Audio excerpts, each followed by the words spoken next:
حول ولا قوة إلا بالله العلي العظيم حسبنا الله ونعم الوكيل نعم المولى ونعم النصير أعوذ بالله من الشيطان الرجيم بسم الله الرحمن الرحيم الحمد لله رب العالمين والصلاة والسلام على أشرف الأنبياء والمرسلين سيدنا ونبينا وحبيب قلوبنا وطبيب نفوسنا وشفيع ذنوبنا مولانا أبي القاسم محمد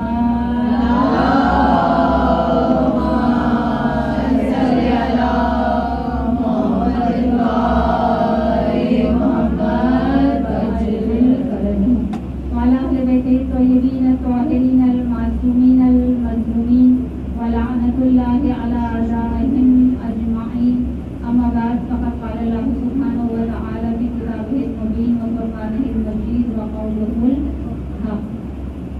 تمام تعریفیں تمام حمد و ثنا ذات باری تعالیٰ کے لیے جو تمام جہانوں کا خلق کرنے والا اور پالنے والا ہے، اور تمام درود و سلام محمد و آل محمد کے لیے کہ جو وجہ تخلیق کائنات ہے.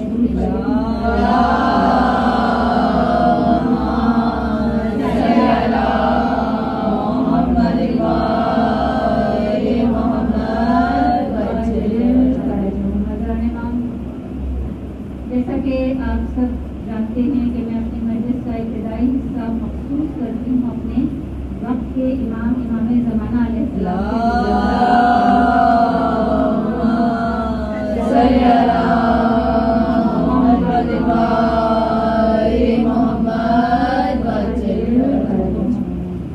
وقت کے امام کی معرفت کو حاصل کرنے کے لیے ہمیشہ تکرار کرتی ہوں کہ کیونکہ ایام عزا میں ہم جب فرش عزا پر آتے ہیں تو ہمارے دل نرم ہوتے ہیں، زبانوں میں تاثیر ہوتی ہے، تو لہٰذا کوشش ہونی چاہیے کہ زیادہ سے زیادہ ذکر اپنے وقت کے امام کا کرے اور ان کی معرفت کو حاصل کرنے کی کوشش کرے.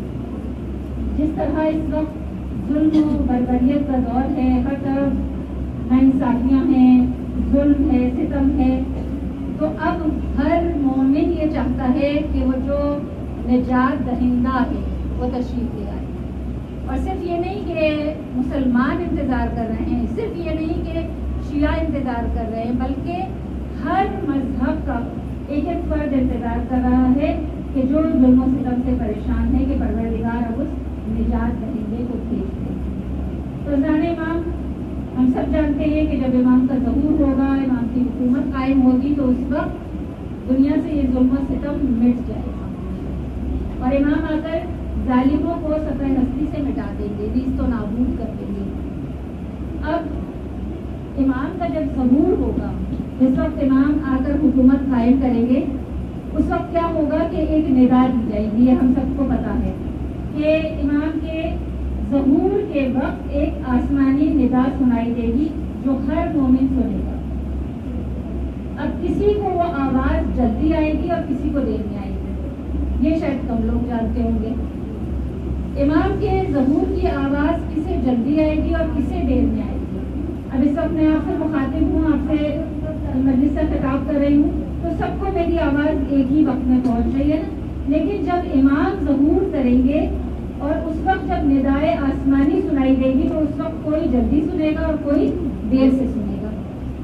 اب سب کی یہی خواہش ہوگی نا، اگر میں آپ سے پوچھوں کہ کس طرح کے لوگوں میں شامل ہونا چاہتی ہیں کہ جسے جلدی سنائی دے، تو سب کی یہی خواہش ہوگی کہ ہمیں جلدی ندا سنائی دے، جلدی ہم امام کی آواز پر لبیک کہیں.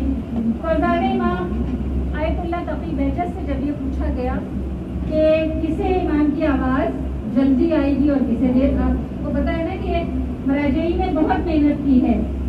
امام کے ظہور کے حوالے سے جو کام ہوئے اس میں ہمارے مراجعین اور مجتہدین کی بہت زیادہ محنت ہے.